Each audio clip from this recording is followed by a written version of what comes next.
চলে এসেছি বুড়ির বাগান পূজা প্যান্ডেলে। পাড়াপুকুর যে পূজা প্যান্ডেলে ছিলাম সে পাড়াপুকুর পূজা প্যান্ডেলের একদম ঠিক পাশে অবস্থিত। এখানেও মানে খুব যে বড় মাপের পূজা প্যান্ডেল তৈরি হয় তা কিন্তু নয়, আবার যে খুব যে ছোটো মাপের পূজা প্যান্ডেল তৈরি হয় তাও নয়। মাঝারি মাপে প্রতি বছর পূজা প্যান্ডেল দেখি, বিশেষ করে সূক্ষ্ম কারুকাজ, সূক্ষ্ম ডিজাইনের উপর জোর দেওয়া হয়।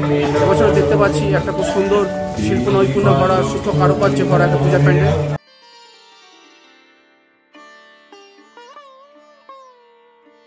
বেতের উপর সোনালি রং করা একটি পূজা প্যান্ডেল সাধারণত ঐতিহ্যবাহী এবং আধুনিকতার মিশ্রণে তৈরি হয়ে থাকে।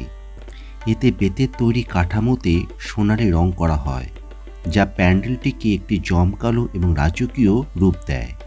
এর সাথে প্যান্ডেলের অভ্যন্তরে সোনালি আভা তৈরি করার জন্য হলুদ আলো ব্যবহার করা হয়, যা একটি রাজকীয় পরিবেশ সৃষ্টি করে।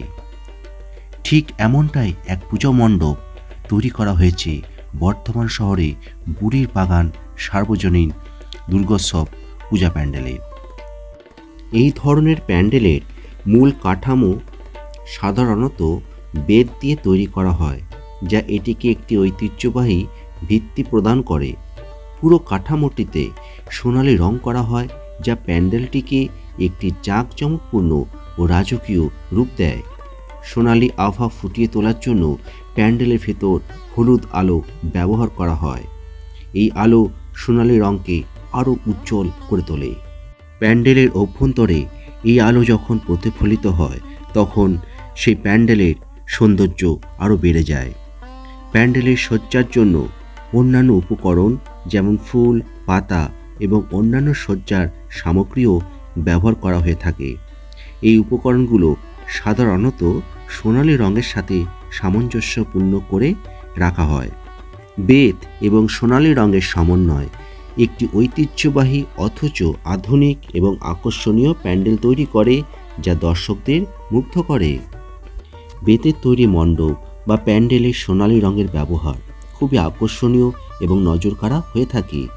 এটি ঐতিহ্যগত উপাদান এবং আধুনিক রঙের মিশেলে এক অনন্য পরিবেশ তৈরি করে। মণ্ডপটির মূল কাঠামো তৈরি করা হয় প্রাকৃতিক বেত ব্যবহার করে। বেতের বুনন এবং সূক্ষ্ম কারুকার্য মণ্ডপটিকে এক ঐশ্বরিক রূপ দেয়। এই প্রাকৃতিক উপাদানটিকে সম্পূর্ণভাবে সোনালি রঙে রাঙিয়ে তোলা হয়। আলোর প্রতিফলনে সোনালি আভা মণ্ডপটিকে আরও সুন্দর করে তোলে। বেত দিয়ে বিভিন্ন গোলাকার খিলান, সূক্ষ্ম জালির কাজ বা প্যাগোডার মতো চূড়াও তৈরি করা হয় এই সমস্ত প্যান্ডেলে। এই কাঠামোটিকে সোনালি রং করার ফলে প্রতিটি বুনন স্পষ্ট এবং উজ্জ্বল দেখায়। সোনালি রঙের মূল উদ্দেশ্য হল মণ্ডপে এক ধরনের ঐশ্বর্য এবং পবিত্র পরিবেশ তৈরি করা। এটি দেবীর আগমনের বার্তাকে আরও উজ্জ্বল করে তোলে। এছাড়া বিভিন্ন ঝাড়বাতি বা বিশেষ আলোকসজ্জার ব্যবহারে সোনালি রঙের উজ্জ্বলতাকে আরও ফুটিয়ে তোলা হয় এই সমস্ত পূজা প্যান্ডেলে। সামগ্রিকভাবে এই মণ্ডপটি ঐতিহ্য ও আধুনিকতার এক অপূর্ব মেলবন্ধন ঘটায়, যা দর্শনার্থীদের মনে ভক্তি এবং সৌন্দর্যের অনুভূতি জাগিয়ে তোলে। সোনালি রঙের বেতের পূজা মণ্ডপকে সাধারণত একটি জমকালো এবং পবিত্র স্থান হিসেবে তৈরি করা হয়। এই সমস্ত পূজা প্যান্ডেলে প্রধানত বেত ব্যবহার করা হয় এবং এতে সোনালি রং এবং বার্নিশের ব্যবহার করা হয়, যা মণ্ডপটিকে আরও উজ্জ্বল করে তোলে। বেতের উপর সূক্ষ্ম কারুকার্য এবং নকশা করা হয়, যা দেখতে সুন্দর এবং জমকালো হয়। সোনালি রং এবং বার্নিশের কারণে মণ্ডপটি একটি রাজকীয় এবং উজ্জ্বল চেহারা পায়। এই মণ্ডপগুলি বাড়িতে ইতিবাচকতা, শান্তি এবং আধ্যাত্মিকতার অনুভূতি নিয়ে আসে। এটি সাধারণত পূজা, ধর্মীয় অনুষ্ঠান এবং দৈনিক আরাধনার জন্য ব্যবহৃত হয়ে থাকে। সোনালি রঙের মণ্ডপে আলোর ব্যবহার অত্যন্ত গুরুত্বপূর্ণ। সঠিক আলোকসজ্জা মণ্ডপটিকে আরও উজ্জ্বল করে তোলে এবং সোনালি আভার জৌলুস বাড়িয়ে দেয়। সাধারণত ঝাড়বাতি, টুনি লাইট এবং স্পটলাইট ব্যবহার করা হয় এই সমস্ত পূজা মণ্ডপে।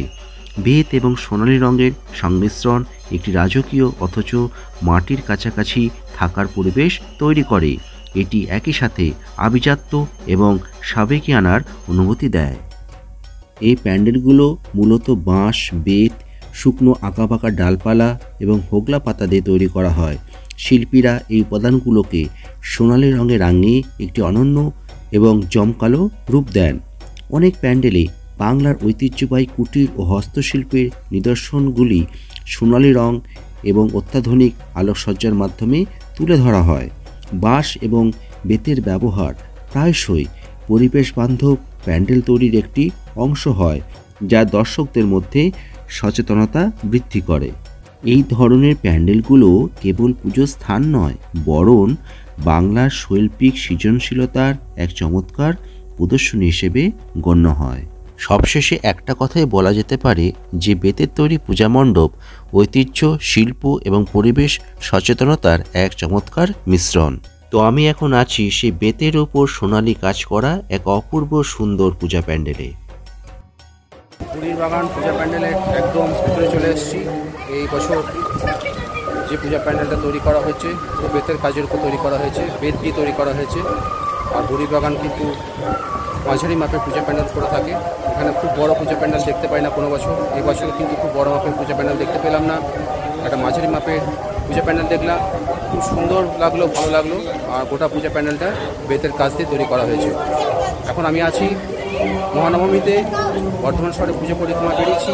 আজকে আমার তৃতীয় দিনে পুজো পরিক্রমা চলছে। আর কিছুদিনের মধ্যে নিয়ে আসবো এই পুরীর বাগান পূজা প্যান্ডেলের ভিডিও আমার লাইভ স্ট্রিম চ্যানেলে। এবার আমি চলে যাব আমার পরবর্তী পূজা মণ্ডপে। मान लीजिए आपकी दवाई পুরীর বাগান পূজা প্যান্ডেল যাচ্ছি আরও একটা খুব সুন্দর পূজা প্যান্ডেলের দিকে, কেশবগঞ্জ চটি পূজা প্যান্ডেলে। এখান থেকে খুব কাছে অবস্থিত, এখান থেকে স্টেশন একদম খুব কাছে। আর স্টেশন থেকে মাত্র 1 কিলোমিটার দূরে অবস্থিত কেশবগঞ্জ চটি পূজা প্যান্ডেল। এখন যাচ্ছি সেখানে।